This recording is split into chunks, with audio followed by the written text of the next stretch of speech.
Hello everybody, I'm Rusty Peace. This is Railsplitters on the mic, and today we're talking with Lincoln Memorial University baseball coach Jeff Sziksai. Coach, welcome to the show. Thank you.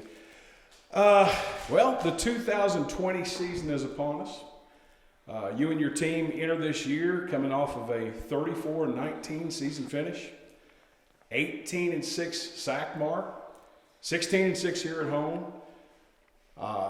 You were knocked out of the sack tournament by Wingate in Game 3, advanced to the NCAA Southeast Region Tournament in Tigerville, South Carolina, and I believe, if I'm not mistaken, eliminated by the host team, North Greenville. Yeah, that's right. It was a good year, really good. I think we did a lot of really good things in 2019, and as far as a team standpoint, 18-6 in the sack, a lot of years. It wins it. Unfortunately, we came in second, and Newberry had a great year, and they beat us head-to-head here this last weekend at home, and deserved to be the champions of the regular season.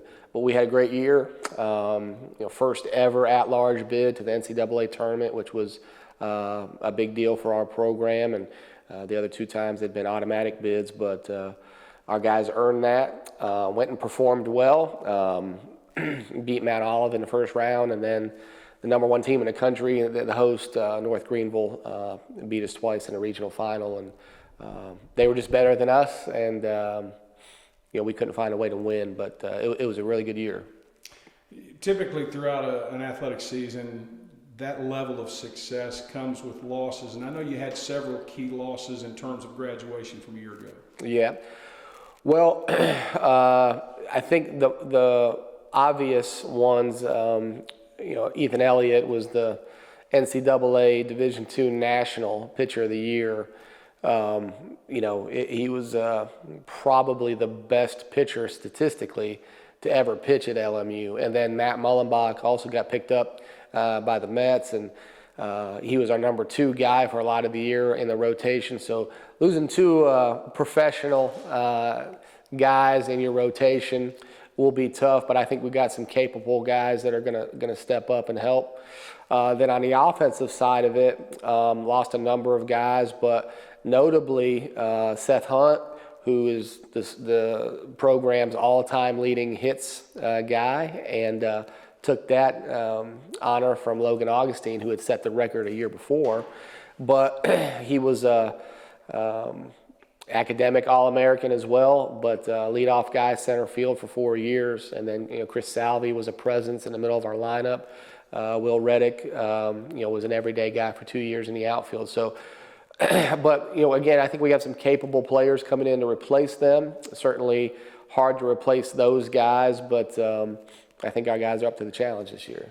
Anytime you suffer losses like that, you would have to think that it's going to affect you some, but typically it's that next man up mentality, and the good thing about freshmen, sophomores, and juniors is they become sophomores, juniors, and seniors. Yeah, that's right. And, I think one of the things about our program that we've tried to do over the years that's been successful for us is player development. And you look at guys who are seniors this year, the likes of Nate Stinson and Tyler Adams and Dalton Detus, and some of those guys who have come through the program and played a lot. Well, as freshmen, they were kind of hitting in our 8 and 9 hole, playing sporadically, but now as seniors are major pieces. And so we've tried to do that. We've got some freshmen, I think, that have come in and are going to help us this year right away, and same thing on the mound. So we're relatively young on the mound. I think we've got 2 senior pitchers.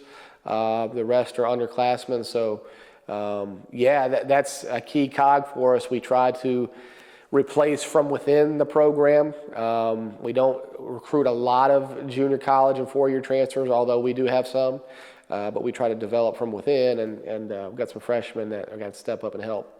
You mentioned a couple of guys there in that statement. A couple of them preseason all-SAC, first team. You're talking about Tyler Adams, Nate Stinson, and then Detus has been picked as a Southeast Region player to watch. Yeah, well, all 3 have been key components for 3 years. Nate and Tyler pretty much have played every day since freshman, and Dalton has been our everyday guy the last 2 years.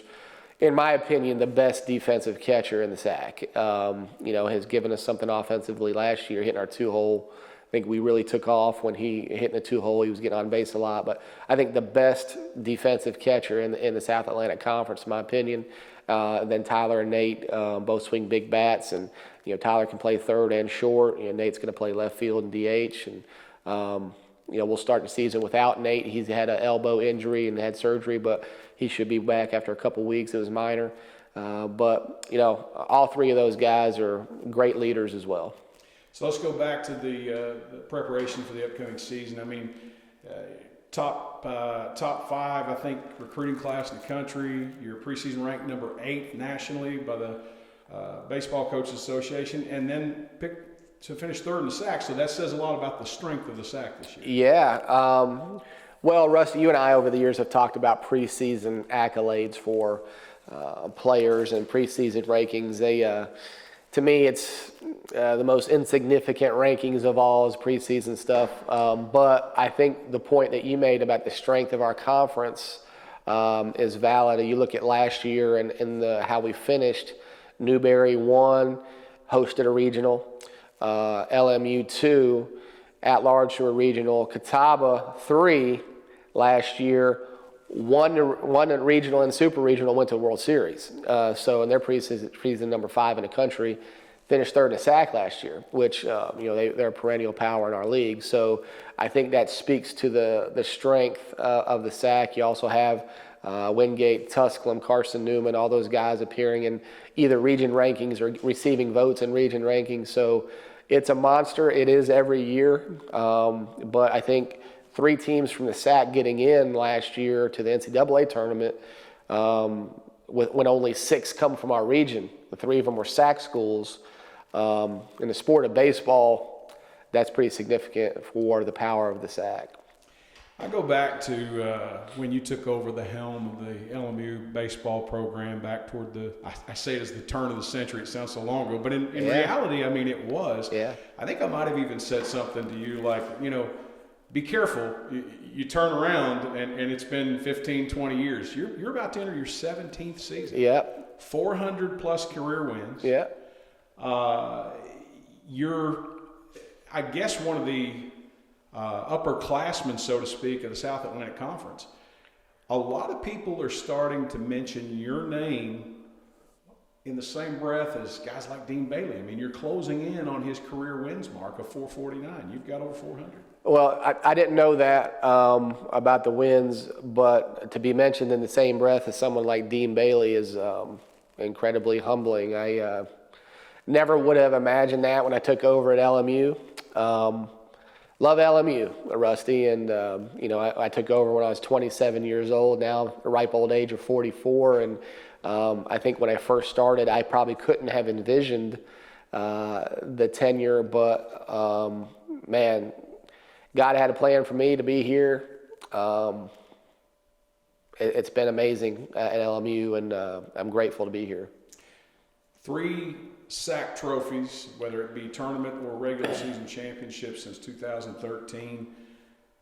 You could make a case, a lot of people have already made the case, that there has been no more dominant team in South Atlantic Conference baseball than LMU since that part of the era.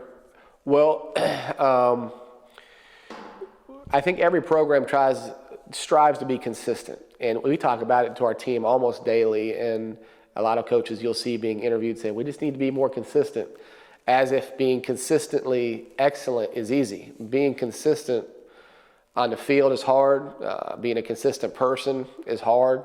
But yes, since 2013, in those 5 seasons, we've either won a championship of some sort or have played in a championship game or series and played for a championship 5 of those 7 years. And so we've come up short twice, gotten it done 3 times. But that's what we're chasing, is consistency, to try to put ourselves in position to win. And for my money, one of the best Division II conferences in the country every year, as evidenced as last year and preseason rankings this year. But it's difficult. Being consistently good and consistently putting yourself with a chance to win championships is very hard. And that's what we do it daily. We try to chase excellence daily, and we tell our guys, look, I know opening day is a couple of days away, but let's take care of what's on our plate today. Try to take care of getting better today, and then we'll worry about tomorrow. And that's kind of the approach we've had, for better or for worse. We've put ourselves in position. I think a turning point certainly was breaking through in 2013, but we had some good teams before that. 2010 was a special team, first team to ever make the tournament when I was here. Back then they only took 6 teams, and finally break through and won the tournament, or made it to the tournament. 2011 we were really, really good. I think we should have finished second, finished third. 2012 we took a step back, but really since 2010 we've been consistently there, and that's what we're chasing, try to be consistent people in a program, and hopefully that can continue. Yeah, I would echo that sentiment. I think that most fans and a lot of players and coaches don't realize how difficult it is to maintain that level of excellence, and some never get there. They never see the championships that you've enjoyed. And if anybody out there watching this is trying to determine how difficult that actually is, I think the first championship that you got in 2013 was the first LMU had in baseball, I think, since about 1959. Yeah, it was, and gosh, I don't think LMU had even made the tournament for a long stretch. And that team will always be special to me for a number of reasons. I was pretty hard on that team. We'd come off a 2012 season that really didn't meet the mark, and I was really hard on that team. And that team had to play 3 games in one day to win the tournament. The weather had affected the tournament schedule, so we had to play 3 9-inning games back to back to back to win it. That team was the toughest team I've ever coached. I was really tough on them. In fact, after the season, even though the result was great, and a lot of firsts that season, a championship, I remember saying to my coaching staff, I don't think I'll ever be as tough on a team as I was that team again, because I was probably too tough on them. But it paid off in a good result. But tough team, and that kind of got us rolling. All right, so let's get back to the subject at hand as we prepare to close this segment out. I mean, you mentioned it a minute ago, a couple of days away from the opener, you're going to travel down to South Carolina for that yearly series with USC Aiken. What do you, as a tenured coach, what do you see as the biggest hurdles for this team in 2020? Well, schedule's a pretty good one, especially pre-conference schedule. We try to do that by design. Play Aiken, who's going to be always really good. I love this trip because it checks a lot of boxes for us, meaning they're always really good. The weather's usually better than it is here. Their field is built in such a way that we rarely lose a game. I don't know that we've lost a game there. So I always get our games in. They treat us well.